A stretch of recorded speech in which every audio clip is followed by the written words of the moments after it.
A poor waitress, humiliated by her ex at a glamorous wedding, kisses a stranger to save her pride. Without knowing, the man she kissed is the billionaire owner of the hotel. What started as a desperate attempt to escape embarrassment turned into the beginning of something neither of them could have expected. He could have walked away. He could have pretended it meant nothing. But instead, he found himself drawn to her honesty, her fire, her quiet strength. And when secrets, lies, and broken trust threatened to tear them apart, it was that single stolen kiss that reminded them both what truly mattered. Will love be enough when the truth comes out? Stay with us to find out. Before we dive into the story, comment below where you're watching from. Enjoy the story, everyone. The ballroom shimmered with golden light, every surface polished to perfection, every crystal glass sparkling beneath towering chandeliers. Laughter floated through the air like bubbles of champagne, and the scent of roses mixed with the sweet tang of expensive wine. Sophie Bennett wove through the crowd, balancing a tray of flutes, her black dress uniform simple and stark against the sea of designer gowns and tailored suits. Her feet ached in the cheap heels she'd bought secondhand, and her smile felt heavy, forced, as if it might crack at any moment. She had promised herself she wouldn't look for him. And yet, as she moved between tables, she found her gaze drawn to the far side of the room, where he stood, impossibly polished, impossibly smug. Tyler, her ex. The man who had once whispered promises of forever and had left her with nothing but unpaid bills and a heart in pieces. He was laughing now, his arm draped around a slender woman in a gown that probably cost more than Sophie's annual rent. His fiancée. His perfect new fiancée. Sophie swallowed hard and focused on her task, but fate wasn't kind tonight. Tyler spotted her. His grin widened, the kind that always made her stomach twist, not with longing anymore, but with the bitter memory of how easily he discarded her. And before she could slip away, he was there, blocking her path, the woman at his side casting Sophie a glance that was equal parts curiosity and disdain. Well, Tyler drawled, his voice loud enough for nearby guests to hear. Sophie Bennett, I didn't expect to see you here. But I suppose someone has to serve the drinks. Her cheeks burned, but she kept her tone even. Enjoy your evening, Tyler. Oh, I am. Very much so. He glanced at his fiancée, pulling her closer, making sure Sophie saw the diamond that glinted on her finger. Did you hear the news? I asked Isabel to marry me. She said yes, of course. We're just perfect for each other. Same background, same goals. You understand. Sophie's grip tightened on the tray, her knuckles white. Congratulations, she managed. He leaned in, voice low, dripping with venom. It never would have worked with us, Sophie. You were always, well, you know, a little out of place. Her heart pounded, anger and humiliation mixing into something hot and raw. She opened her mouth, desperate to say something, anything that would erase that smug look from his face, but the words wouldn't come. And then she saw him. A man standing near the edge of the room, watching the scene unfold. He was tall, dressed simply in a dark suit without a tie, the top buttons of his shirt undone. His hair was dark blonde, tousled just enough to suggest he hadn't tried too hard, and his eyes, steady, unreadable, but kind. He wasn't laughing. He wasn't judging. And in that split second, Sophie acted on instinct. She stepped forward, closing the distance between them, her tray abandoned on a nearby table. Before Tyler or his fiancée could process what was happening, Sophie reached up, framed the stranger's face with trembling hands, and kissed him. Time seemed to stop. The world faded, the music, the chatter, the clink of glasses. There was only the warmth of his mouth on hers, the soft intake of his breath, the way his hands came up as if to steady her, unsure but not unwilling. When she pulled back, breathless, her heart raced for a new reason entirely. "Thank you," she whispered. Eyes wide, realization crashing down on her like a wave. She didn't know this man. She didn't even know his name. But Tyler had seen enough. His smirk faltered, confusion clouding his gaze. "Well, looks like you've moved on after all," he said, his voice strained, his grip tightening on Isabel's arm as he turned away. Sophie's cheeks flamed and she started to stammer an apology, but the man only smiled, soft and a little amused. Are you all right? I'm so sorry. I needed to shut him up. She shook her head, mortified. I shouldn't have done that. No harm done, he said gently, his voice low and calming. Glad I could help. She wanted to disappear, to sink through the polished floor and vanish. Thank you, she said again, turning to flee before she could make an even bigger fool of herself. But as she slipped away into the crowd, Alfred Craig watched her go, something stirring in him that he hadn't felt in years.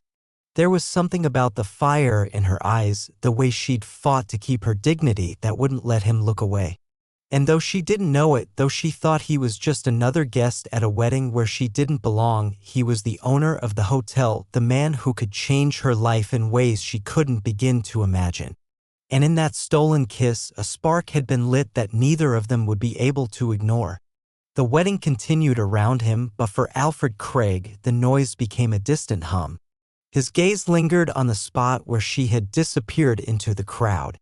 He should have turned back to his business partners, to the guests eager to shake his hand and boast of their connections. But his mind was elsewhere, caught between the softness of her lips and the fire that had burned behind her eyes. Alfred had attended countless events like this, grand, elegant, predictable. Yet nothing about tonight felt predictable anymore.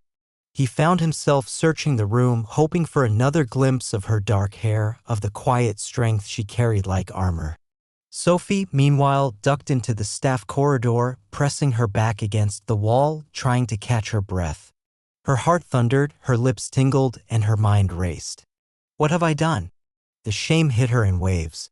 She wiped at her mouth as if she could erase the memory of the kiss, and yet part of her didn't want to.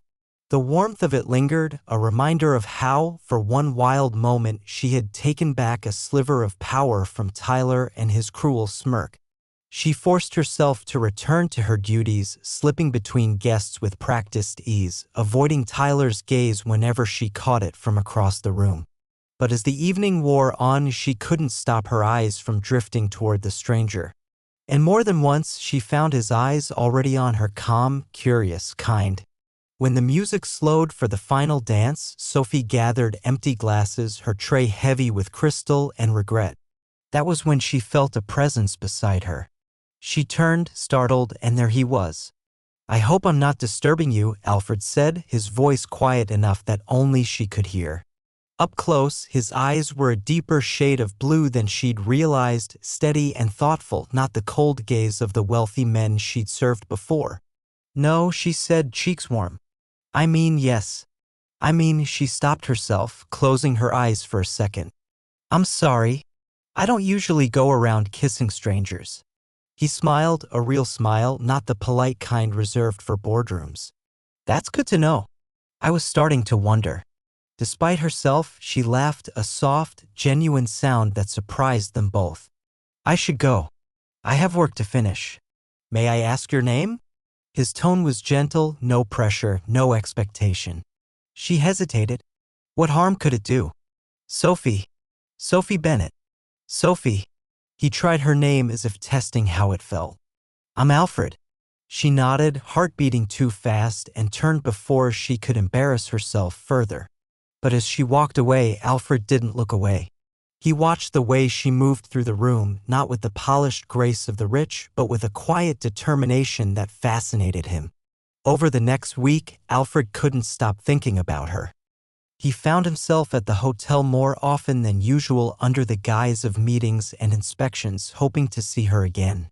But Sophie, embarrassed by the memory of that night, had requested shifts in the kitchen out of sight of the guests. It was by chance that they met again. Alfred had escaped a tiresome business lunch and wandered into the hotel's small garden courtyard, seeking air and quiet. And there she was, sitting on a bench in the corner, her head bent over a small notebook, sketching the fountain that gurgled softly in the center. He almost turned back, not wanting to intrude, but something kept him rooted. As if she sensed him, Sophie looked up, startled. Her cheeks colored and she started to close the notebook, but he held up a hand. Please. Don't stop. I didn't mean to interrupt.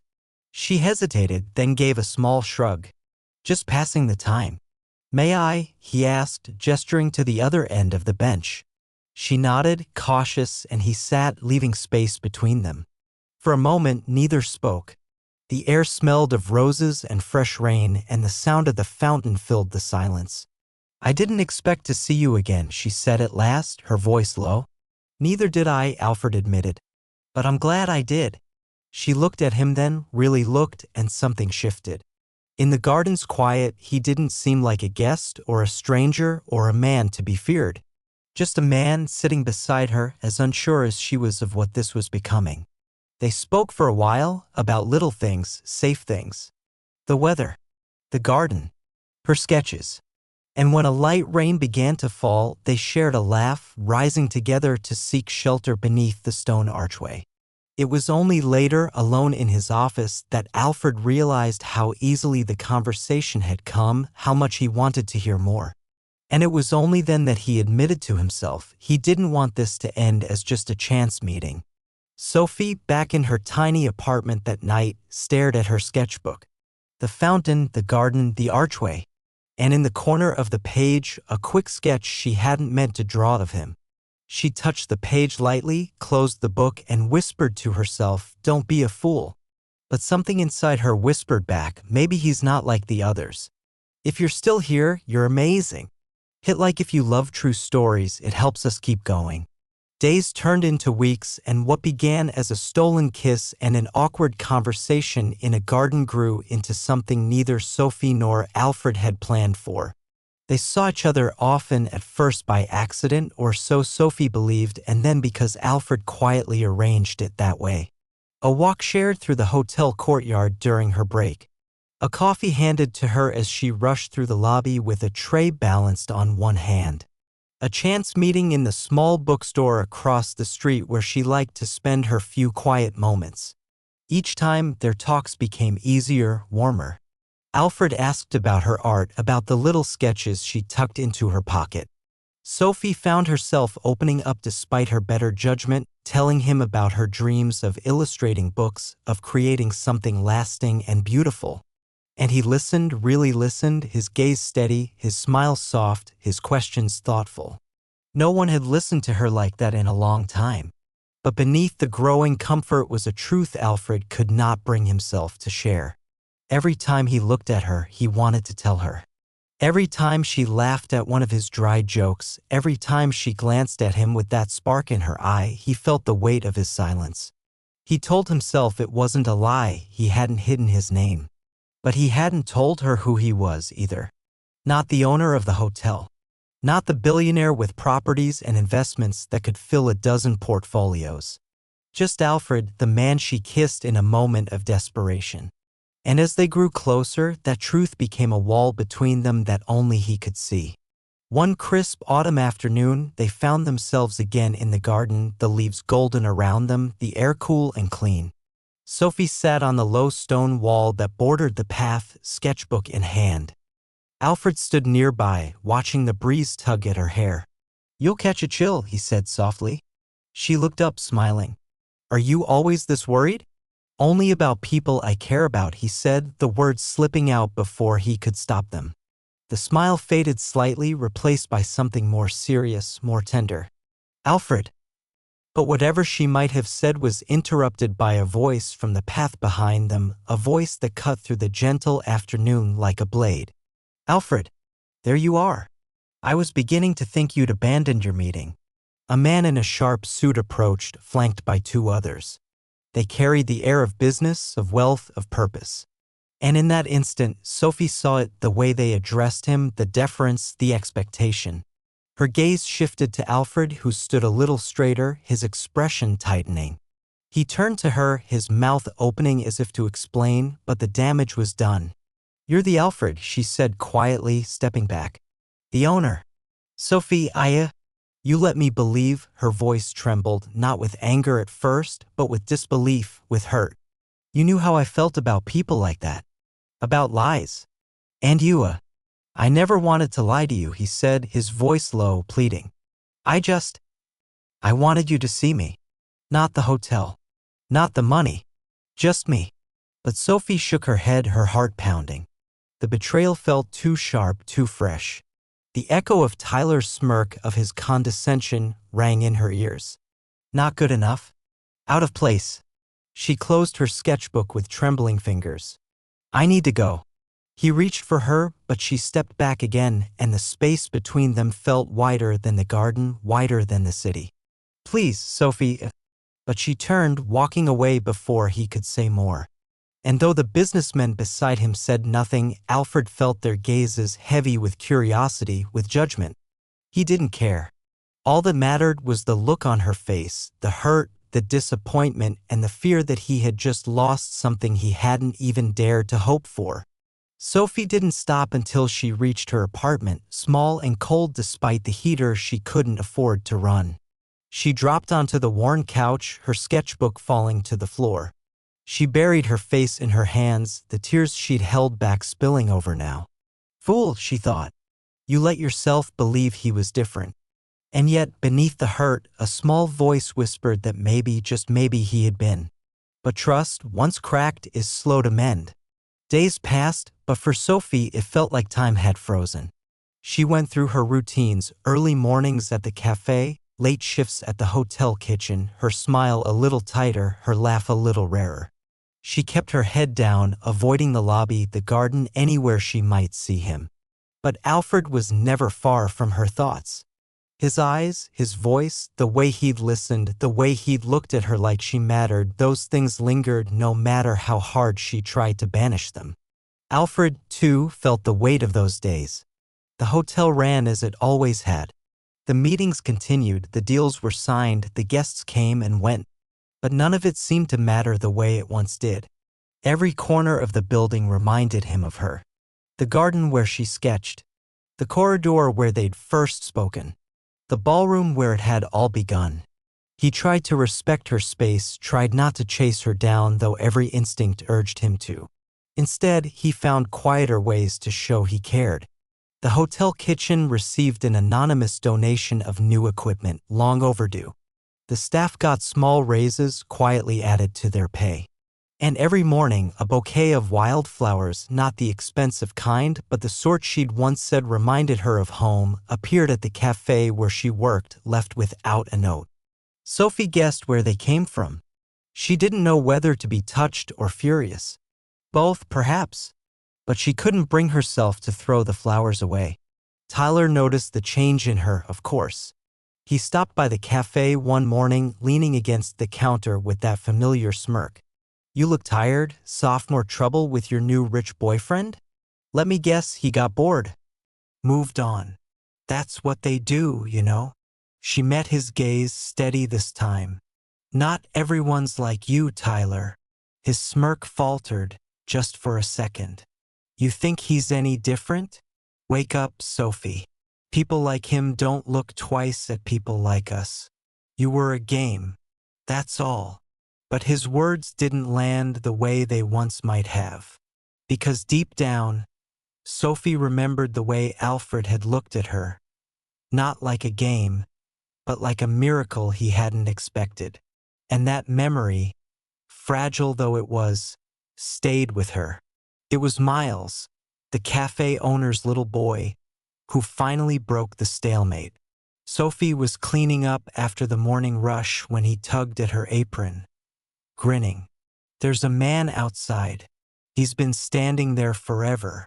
He has a puppy. A puppy? She echoed, confused. She stepped out onto the street, and there he was, Alfred, standing in the drizzle, holding a small, fluffy puppy in his arms. He looked uncertain, hopeful, completely out of place and completely sincere. I thought, maybe you'd let me say sorry, and maybe he could help.